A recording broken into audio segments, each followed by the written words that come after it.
बहुत ही ज़्यादा एक क्रिटिकल समझा जाता है हमारे यहाँ पर, बहुत ही ज़्यादा इसे समझा जाता है कि रिसर्च नहीं कर रहा है, हमने पता नहीं क्या करना है। What is synopsis, how shall we write synopsis, oh my god, synopsis is my headache. If you are doing MPhil and you are worried for synopsis कि उसमें क्या क्या होता है, क्यों होता है, किस तरह से हमें अरेंजमेंट करनी चाहिए, if you guys are worried for this, Sayyada Rabia Batul is here for telling you each and everything. Stay connected and let's learn.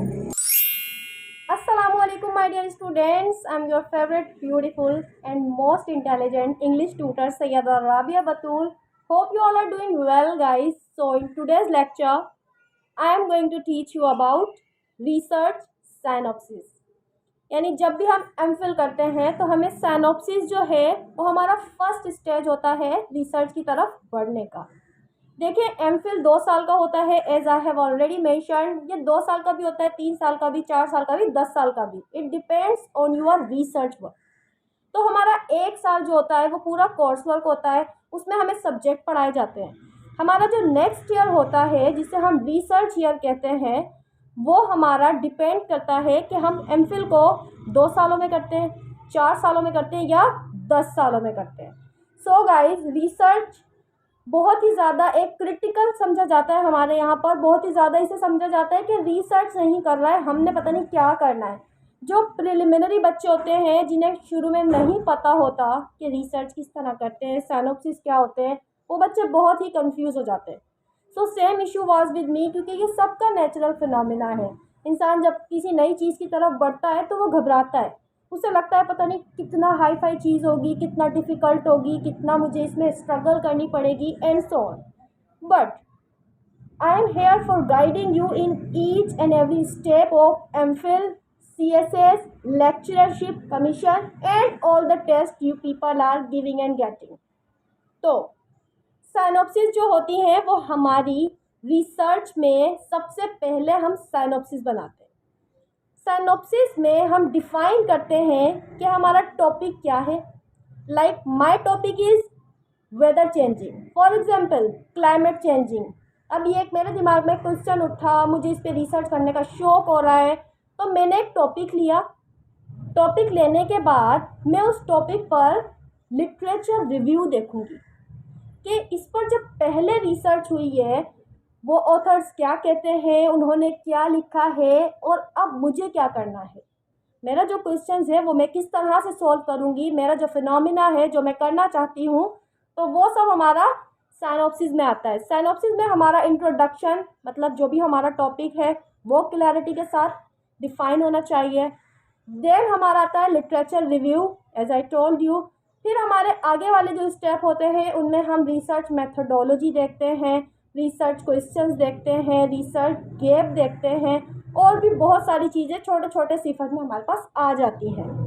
Synopsis में जो मोस्ट इम्पॉर्टेंट चीज़ है वो हमारी 3 चीज़ें हैं। वैसे तो सारे इम्पोर्टेंट हैं, like research gap, research question, research methodology, but 3 things are most important.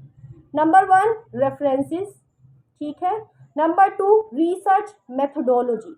Whenever we are doing any research तो हमें हमारी मेथडोलॉजी क्लियर होनी चाहिए कि हम कौन सी मेथडोलॉजी यूज़ करेंगे, दैट इज़ क्वालिटेटिव और क्वांटिटेटिव और एनी अदर रिसर्च टाइप। क्योंकि बच्चे यहाँ पर मिस्टेक कर देते हैं, वो या तो मिक्स मेथडोलॉजी यूज़ करते हैं जिसकी वजह से जब सेमिनार होता है या जब कोई क्वेश्चन करता है तो हम अटक जाते हैं, we are stuck at the time. तो आपने आपकी रिसर्च मेथडोलॉजी को क्लियरिटी के साथ करना है कि आपने कौन सी, आपकी जो रिसर्च है, जो आपका टॉपिक है, उसमें कौन सी मेथडोलॉजी यूज़ होगी। फाइन, ये आपकी साइनॉप्सिस में क्लियर होने चाहिए। सेकेंड थिंग इज़ रेफरेंसेस, कि आप कहाँ से रेफरेंसेस ले रहे हैं। जो आपका टॉपिक है उस पर जो भी लिटरेचर रिव्यू है आप वहाँ से बिल्कुल उसके एक्यूरेट रेफरेंसेस लें, ठीक है। रेफरेंसेस भी आपको एमफिल में साइनॉप्सिस के लिए 15 to 20 आपको लाजमी, जिसमें आपके articles, newspaper, books, any data आपके पास होना चाहिए, ठीक है। आई डोंट वांट कि वीडियो ज़्यादा लेंदी और लॉन्ग और no, I just want to have short video so that you guys do not think कि हाँ बहुत लेंदी वीडियो है और time will be wasted and so on. क्योंकि this is natural phenomena nowadays के हम लोग यूट्यूब, फेसबुक, टिकटॉक, इनको स्क्रॉल करने में तो पूरा दिन लगा देते हैं, बट जहाँ पर नॉलेजेबल वीडियो है, जहाँ पर हमें नॉलेज मिल रही है, तो हम सोचते हैं बस चंद मिनट्स की हो, मुश्किल से सेकंड्स की हो, घंटों की तो बिल्कुल ना हो। So that's the reason guys. Short videos में ये फ़ायदा होता है, हमारे ब्रेन को पहले मैसेज जाता है, छोटी सी वीडियो देख लेते हैं। तो ये होती है हमारी साइनॉप्सिस।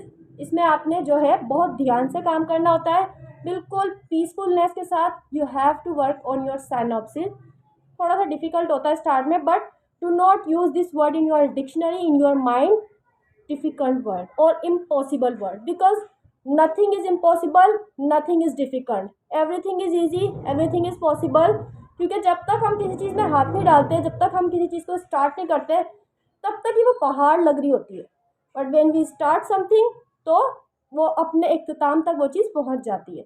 तो गाइज, ये थी research synopsis. I told you, इसमें इंट्रोडक्शन में आपका टॉपिक मेंशन होगा क्लैरिटी के साथ, literature review, research question, research gear, research methodology, theoretical framework, और फिर आपके आ जाते हैं रेफरेंसेस। फिर आपकी साइनॉप्सिस जाती है ऊपर, यानी स्क्रूटनी के लिए। स्क्रूटनी के बाद आपकी साइनॉप्सिस जो है वो और ऊपर जाती है।